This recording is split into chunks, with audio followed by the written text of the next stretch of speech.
70 assembly స్థానాలున్న Delhi అసెంబ్లీలో ఇప్పటికే magic figure పొందిన బీజేపీ 48 స్థానాలతో తిరుగులేని ఆధిక్యంలో కొనసాగుతుంది.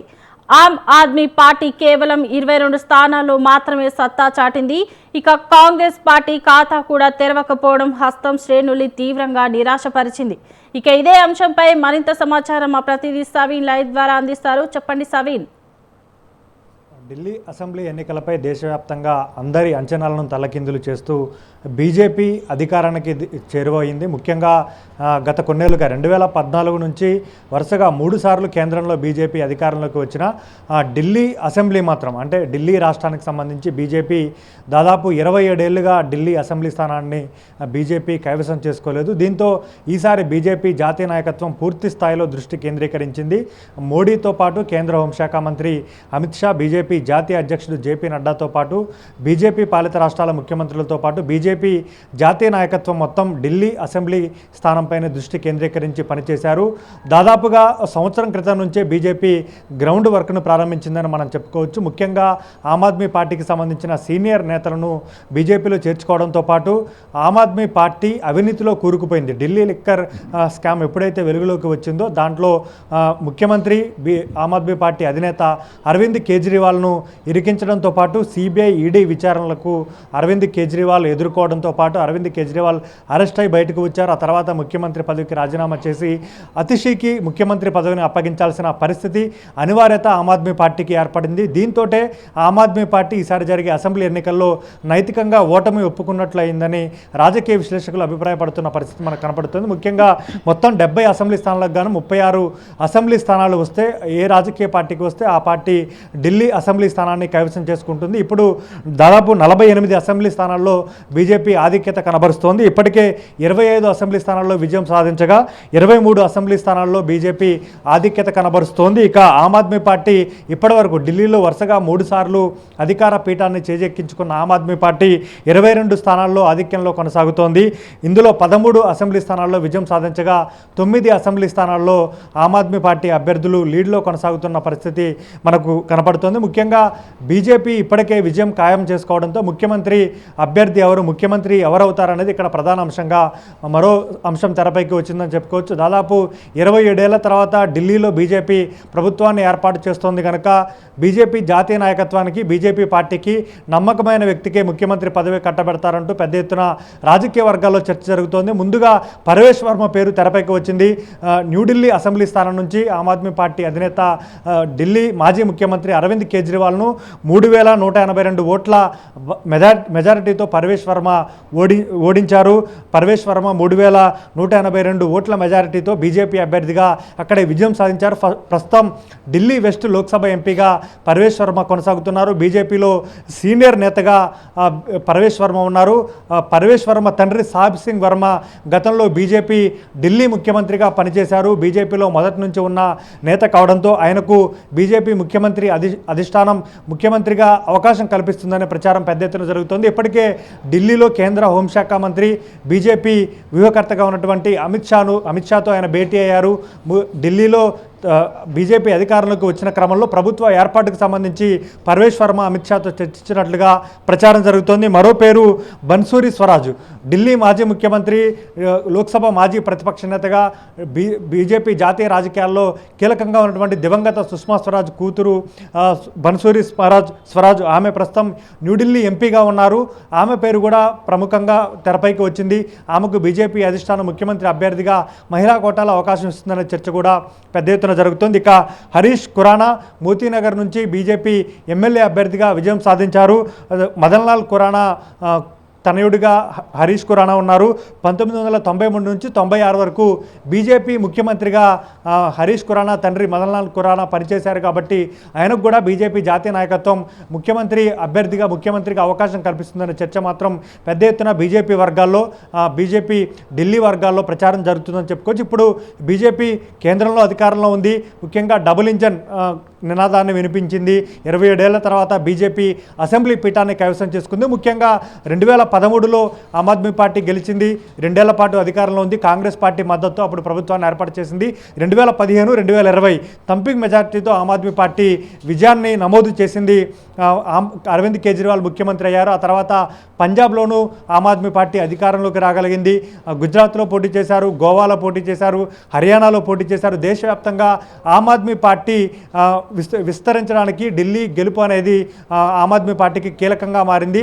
అరవింద్ కేజ్రీవాల్ జాతీయ స్థాయి నేతగాను గుర్తింపు పొందారు. 2014, 2019 లోక్సభ ఎన్నికల్లో వారణాసి నుంచి మోడీపై పోటీ చేసి ఓడిపోయారు. ముఖ్యంగా దేశ రాజకీయాల్లో అరవింద్ కేజ్రీవాల్ ఒక కీలక నేతగా ఎదిగారు. కానీ ఇప్పుడు మాత్రం ఆమ్ ఆద్మీ పార్టీ అవినీతి ఆరోపణలతో పాటు ముఖ్యంగా ప్రజా వ్యతిరేకత, ఢిల్లీలో వరుసగా 3 సార్లు ప్రభుత్వాన్ని ఏర్పాటు చేయడం కూడా ఆమ్ ఆద్మీ పార్టీకి ప్రతికూలంగా మారిందని చెప్పుకోవచ్చు. వీటన్నిటి కారణాలతో ఇప్పుడు స్వయంగా న్యూఢిల్లీ అసెంబ్లీ స్థానం నుంచి పోటీ చేసిన అరవింద్ కేజ్రీవాల్ ఓడిపోవాల్సి వచ్చింది. ఆమ్ ఆద్మీ పార్టీకి సంబంధించిన ముఖ్య నేతలు మాజీ డిప్యూటీ సీఎం అగ్రనేత మనీష్ సిసోడియా ఓడిపోయారు, సత్యేందర్ జైన్ ఓడిపోయారు, ఇంకా ఇతర కీలక నేతలు ఓడిపోయారు. ప్రస్తుత ముఖ్యమంత్రిగా ఉన్నటువంటి అతిషి కల్కాజీ అసెంబ్లీ స్థానం నుంచి ఆమె ఒక్కరే గెలుపొందడంతో ఆమ్ ఆద్మీ పార్టీకి కొంత ఊరటనిచ్చే అంశంగా మనకు కనబడుతుంది. ఎందుకంటే అసెంబ్లీలో ప్రధాన ప్రతిపక్ష పార్టీగా ఆమ్ ఆద్మీ పార్టీ తరఫున బలమైన వాయిస్ వినిపించడానికి అతిషి గెలుపొందడం ఆమ్ ఆద్మీ పార్టీకి కొంత స్వల్ప ఊరటనిచ్చే అంశంగా మనం చెప్పుకోవచ్చు. ఇక ఆమ్ ఆద్మీ పార్టీ ప్రతిపక్షంలోకి వచ్చాక గెలిచిన ఎమ్మెల్యేలను ఏ విధంగా కాపాడుకుంటుంది?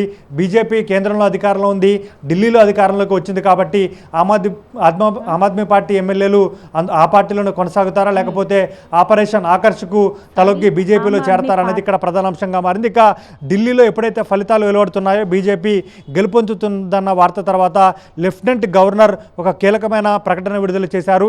ఢిల్లీ సెక్రటేరియట్ నుంచి ఎటువంటి ఫైల్స్ బయటకు తీసుకెళ్లవద్దు, ఢిల్లీ సెక్రటేరియట్ ఫైల్స్ అన్ని భద్రపరచాలంటూ కూడా ఒక జీవో, ఒక ఆర్డర్ కూడా రిలీజ్ చేసిన పరిస్థితి మనకు కనబడుతోంది. ఢిల్లీ కేంద్రపాలిత ప్రాంతంగా ఉంటుంది, కొన్ని అధికారాలు కేంద్రం చేతిలో ఉంటాయి కాబట్టి లా అండ్ ఆర్డర్ వ్యవస్థ మొత్తం కేంద్రం చేతిలోనే ఉంటుంది. లెఫ్టినెంట్ గవర్నర్కు కొన్ని పూర్తి స్థాయి అధికారాలు ఉంటాయి కాబట్టి లెఫ్టినెంట్ గవర్నరే ముఖ్యంగా అరవింద్ కేజ్రీవాల్ కావచ్చు, ఆమ్ ఆద్మీ పార్టీ అవినీతిలో కూరుకుపోవడంలో, అవినీతిని బయటకు తీయడంలో లెఫ్టినెంట్ గవర్నరే కీలక పాత్ర పోషించారు. గతంలో లెఫ్టినెంట్ గవర్నర్గా ఉన్నటువంటి వ్యక్తి అరవింద్ కేజ్రీవాల్కి సంబంధించి ఆమ్ ఆద్మీ పార్టీ ఢిల్లీ లిక్కర్ కేసులో అవకతవకలు చోటు చేసుకున్నాయని దర్యాప్తు సంస్థలకు లేఖ రాసి వాటిని విచారణ చేయమని ఆదేశించి ఆ తర్వాత ఢిల్లీ లిక్కర్ స్కామ్ కేసును వెలుగులోకి తీసుకువచ్చారు. ఇట్లా ఆమ్ ఆద్మీ పార్టీకి సంబంధించి ప్రతిష్ట మసకబారటంలో, అదేవిధంగా ఆమ్ ఆద్మీ పార్టీపై ప్రజల్లో వ్యతిరేకత రావడంలో లెఫ్టినెంట్ గవర్నర్ కీలక పాత్ర పోషించారు. లెఫ్టినెంట్ గవర్నర్ను కేంద్ర ప్రభుత్వం, కేంద్రంలో ఏ పార్టీ అధికారంలో ఉంటే ఆ పార్టీ నామినేట్ చేస్తుంది కాబట్టి లెఫ్టినెంట్ గవర్నర్ కూడా ప్రముఖ పాత్ర పోషించారు. ముఖ్యంగా అక్కడ ఢిల్లీలో ఆమ్ ఆద్మీ పార్టీ ప్రతిపక్షంలో ఉంది. ముఖ్యంగా 2024 పార్లమెంట్ ఎన్నికల్లో మాత్రం ఆమ్ ఆద్మీ పార్టీ ఇండియా కూటమిలో చేరింది. కాంగ్రెస్ పార్టీతో కలిసి లోక్సభ ఎన్నికల్లో పోటీ చేసింది. 24 లోక్సభ ఎన్నికల్లో 4 పార్లమెంట్ స్థానాల్లో ఆమ్ ఆద్మీ పార్టీ పోటీ చేయగా 3 లోక్సభ స్థానాల్లో కాంగ్రెస్ పార్టీ పోటీ చేసింది. అయినా ఒక్క స్థానంలోనూ ఈ 2 పార్టీలు గెలుపొందలేకపోయాయి. వరుసగా 2014, 19, 24 లోక్సభ ఎన్నికల్లో బీజేపీ ఢిల్లీలో ఉన్నటువంటి 7 లోక్సభ స్థానాలను గెలుచుకున్నాయి. అదే సమయంలో 2015, 2020లో జరిగినటువంటి వరుస అసెంబ్లీ ఎన్నికల్లో ఆమ్ ఆద్మీ పార్టీ స్పష్టమైన మెజార్టీతో 70 అసెంబ్లీ స్థానాలు ఉంటే 2015లో 63 అసెంబ్లీ స్థానాలు, 67 అసెంబ్లీ స్థానాలను ఆమ్ ఆద్మీ పార్టీ గెలుచుకుంది. 2020లో 62 అసెంబ్లీ స్థానాలను ఆమ్ ఆద్మీ పార్టీ గెలుచుకున్న పరిస్థితి మనకు కనపడుతుంది. ఇక రాబోయే రోజుల్లో ఆమ్ ఆద్మీ పార్టీని అరవింద్ కేజ్రీవాల్ ఏ విధంగా తీసుకెళ్తారు? ఇప్పటికే అరవింద్ కేజ్రీవాల్ ఓటమిపై స్పందించారు. రాజకీయంలో అధికారం కోసం మేము రాజకీయాల్లోకి రాలేదు, ప్రజల కోసం రాజకీయాల్లోకి వచ్చాము. ఇప్పటికే ఢిల్లీ ప్రజలు 3 సార్లు అవకాశం ఇచ్చారు, 10 ఏళ్ల పాటు ఢిల్లీని అభివృద్ధి చేసే అవకాశం దక్కిందంటూ కూడా అరవింద్ కేజ్రీవాల్ స్పందించారు. ఇక ఢిల్లీ అసెంబ్లీ ఎన్నికల ప్రచారంలో యమునా నది కాలుష్యం అంశం కావచ్చు, హర్యానా నుంచి బీజేపీ ప్రభుత్వం ఢిల్లీలోకి కాలుష్యాన్ని పంపుతుందంటూ అరవింద్ కేజ్రీవాల్ చేసిన వ్యాఖ్యలు, లిక్కర్ కేసులో జైలు నుంచి బయటకు రావడంతో సానుభూతి పనిచేస్తుందని అరవింద్ కేజ్రీవాల్ భావించారు. ఢిల్లీలో బీజేపీ దొంగవేట్లు వేయడానికి ప్రయత్నం చేస్తుందంటూ ఆరోపించారు. వీటన్ని ప్రయత్నాలు చేశారు, కానీ 8 మంది సిట్టింగ్ ఎమ్మెల్యేలకు టికెట్లు నిరాకరించడం, ఆమ్ ఆద్మీ పార్టీకి సంబంధించిన సీనియర్ నేతలు, ప్రముఖ నేతలంతా ఎన్నికలకు ముందు బీజేపీలో చేరడం కూడా ఆమ్ ఆద్మీ పార్టీకి ఎదురు దెబ్బ తగిలిందని మనం చెప్పుకోవచ్చు. ఇక కాంగ్రెస్ పార్టీ 2013 తర్వాత కాంగ్రెస్ పార్టీ ఢిల్లీలో పూర్తి స్థాయిలో వెనకబడిపోతుందని చెప్పుకోవచ్చు. షీలా దీక్షిత్ చివరి ముఖ్యమంత్రిగా కాంగ్రెస్ పార్టీకి ఉన్నారు. ఆ ఎన్నికల్లో కాంగ్రెస్ పార్టీ 2013లో 8 సీట్లు మాత్రమే గెలిచింది. ఇక 2015, 2020 ఇప్పుడు తాజాగా 2025లో జరిగిన అసెంబ్లీ ఎన్నికల్లో కాంగ్రెస్ పార్టీ కేవలం 0 స్థానాలకే పోటీ చేసిన అన్ని 70 స్థానాల్లోనూ దాదాపు సగం స్థానాలకు పైగా డిపాజిట్లు కోల్పోయి ఒక్క అసెంబ్లీ స్థానాన్ని గెలుచుకోలేని పరిస్థితికి కాంగ్రెస్ పార్టీ దిగజారిపోయింది. ఈసారి జరిగిన అసెంబ్లీ ఎన్నికల్లో ఆమ్ ఆద్మీ పార్టీతో కలిసి పోటీ చేస్తారని భావించినప్పటికీ సీట్ల సర్దుబాటుతో పాటు ఆమ్ ఆద్మీ పార్టీతో ఉన్నటువంటి విభేదాల నేపథ్యంలో కాంగ్రెస్ పార్టీ ఒంటరిగా పోటీ చేయాల్సిన పరిస్థితి వచ్చింది. మరోసారి కాంగ్రెస్ పార్టీ ఒక్క అసెంబ్లీ స్థానాన్ని గెలుచుకోలేని పరిస్థితి మాత్రం ఏర్పడిందని చెప్పుకోవచ్చు. ఓవరాల్గా ఢిల్లీలో కేంద్రంలో బీజేపీ అధికారంలోకి వచ్చిన తర్వాత అమిత్ షా, మోడీ ఇద్దరు కలిసి ఢిల్లీ అసెంబ్లీ స్థానాన్ని ఎర్రకోటను ఏ విధంగానైనా కైవసం చేసుకోవాలని భావించారు. చివరకు దాదాపు అధికారంలోకి వచ్చినటువంటి ఢిల్లీలో బీజేపీ అధికారంలోకి వచ్చినటువంటి 11 ఏళ్ల తర్వాత బీజేపీ ఢిల్లీ రాష్ట్రంలో అసెంబ్లీ ఎన్నికల్లో విజయం సాధించి తమ పంతాన్ని నెరవేర్చుకున్నారని మాత్రం మనం స్పష్టంగా చెప్పుకోవచ్చు. ముఖ్యంగా అమిత్ షా పూర్తి స్థాయిలో వ్యూహరచన చేశారు. ఢిల్లీలో ప్రచార వ్యూహాన్ని కావచ్చు, అభ్యర్థుల ఎంపిక కావచ్చు, అదేవిధంగా ఢిల్లీలో మిత్రపక్షాల అధినేతలతో ఏ విధంగా ప్రచారం చేయించాలి, ఆమ్ ఆద్మీ పార్టీని ఏ విధంగా ఇరుకున పెట్టాలనే అంశాలపై పూర్తి స్థాయిలో ఫోకస్ చేసినటువంటి అమిత్ షా చివరకు ఢిల్లీని తమ ఖాతాలో పడేసే విధంగా ప్రయత్నాలను సఫలీకృతం చేసుకున్నారు. సాయంత్రం 7 గంటలకు బీజేపీ కేంద్ర కార్యాలయానికి ప్రధానమంత్రి మోడీ రాబోతున్నారు. ఢిల్లీ ఎన్నికల ఫలితాలపై మోడీ మాట్లాడతారు. ఢిల్లీ ఎన్నికల ఫలితాలపై బీజేపీ కేంద్ర కార్యాలయంలో సంబరాలు చేసుకునేందుకు బీజేపీ సిద్ధమైంది. ఇక త్వరలోనే బీజేపీ పార్లమెంటరీ బోర్డు భేటీ అయ్యి ఢిల్లీ ముఖ్యమంత్రి అభ్యర్థి ఎవరనేది అధికారికంగా ప్రకటించబోతోంది. Right, thank you Saveen.